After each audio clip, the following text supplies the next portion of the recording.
So today what I'm going to do is take you through 5 mobility exercises for if you've been stuck at the desk all day. We'll get on the chair and we'll get into it. So first things first, I'm going to get you to come forward so that your back is away from the chair. We're going to start with a forward fold. Now the hands lead the pace because we're not going quick with this. The body starts to bend and we take ourselves down towards the floor. On the way back up, we use the feet to press, to bring ourselves up, and the head arrives last. Now we can make some little nudges in the technique of this to make it feel even better.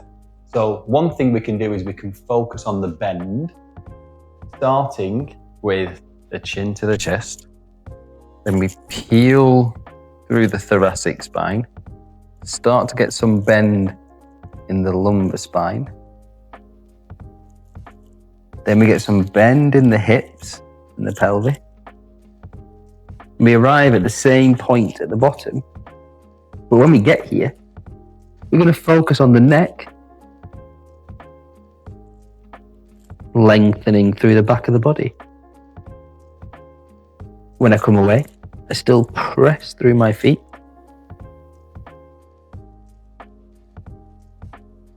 To come all the way back up.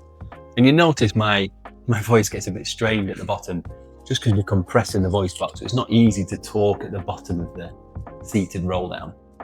This time we're going to use the breath. I'm going to show you 2 ways you can use the breath, just for variation. One is at the bottom, so I won't be able to talk when we get down there, but we're going to take 2 deep breath releases when we get down there. And the second way is to breathe in and release through the movement. So the first one first is breath at the bottom. So down to the bottom.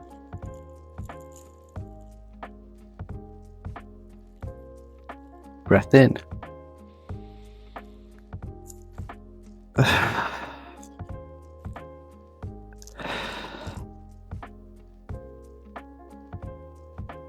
Press through the feet.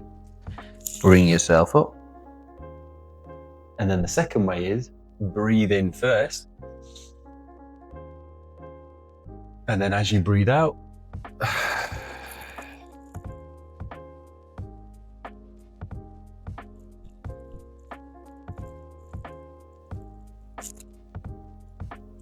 press through the feet.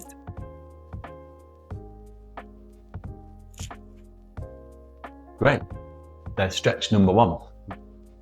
Stretch number 2 is a simple hamstring stretch. But what we're looking here is that the leg is straight, this leg is bent, and I'm looking at hinging in my lower back. So where I've got my sacrum, so my lower back is here and my pelvis is, say, where my shorts are, that bit actually comes with me. So you can see if you leave it behind, the back bends, but the pelvis doesn't come with me. Whereas if the pelvis comes along too, then I can get this stretch within my hamstring. So far, we're focusing on mobilizing the posterior chain, the back of the body, which might seem a bit counterproductive because that's the bit that's on stretch all day. But it's not that it's on stretch in a positive way, it's actually in a static position. And very often everything then gets drawn forwards. And what it likes to do is to move into and out of positions. So we're just working through a few repetitions here, 8, 9, 10, just to the point where it starts to feel good, where it starts to feel like it moves a bit more freely. But we're getting this mobilization within the back of the body.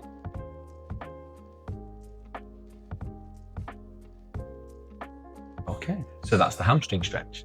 Number 3, we're going to work on something called a thigh slide. So now I'm more specifically working on the middle of my body. And I'm thinking about a light that shines out from the middle of my chest. So if I face this way, any cartoon fans who can remember Cyclops you know? Or I had a patient today call this the lighthouse, because she had this imagination of the light in the middle of a lighthouse, shining side to side. What I'm doing here is just getting the middle of the body moving. My weight stays similar on the pelvis, so that's not moving. I'm just rotating around my middle. Not as far as I can, just as easy as I can. We can't fight tension with tension. So we're setting up these mobilizations in the pursuit of tension-free movement. Okay, so there's the seated thigh slide. Next, we're going to work on the neck and shoulders. So, shoulders come up towards my ears. And what I'm going to do here is allow them to fall for as long as I possibly can. So again, there's a difference between up and push down, because I then start driving tension into an area where there's already enough tension. What I'm doing here is I'm demonstrating where shortening is, but then teaching the shoulders to lengthen away. I'm going to keep that process of release going for as long as I possibly can. I'm still going now. I'm still letting something go. Might just find another millimeter. And then I come up again. I take my time. Shoulders come up. And they slowly let go for as long as they possibly can. Good. So that's the shoulder release. Up. If you count, then I go for 10, 9, 8, 7, 6, 5, 4, 3, 2. And then finally, we're going to do something that does mobilize the front of the body a bit more. So I'm going to combine a pelvic rotation with a lengthening through the front of the body and the neck. So when I come back, the pelvis rotates back. So I go forwards with the pelvis, open through the chest, up through the front of the body, back to where we started. So again, I roll forwards, lengthen, up,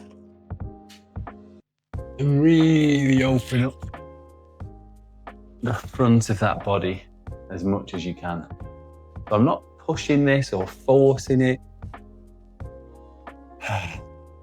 Just a opening up process. I'm not taking my neck back as far as it can go. I'm actually just mobilizing everything that lives between the pelvis and the neck with a process of lengthening through the front, starting in the pelvis. If you want to get a bit of relief from being stuck at the desk all day, try these 5 mobilizations. And if you like that, please subscribe for more tips next week.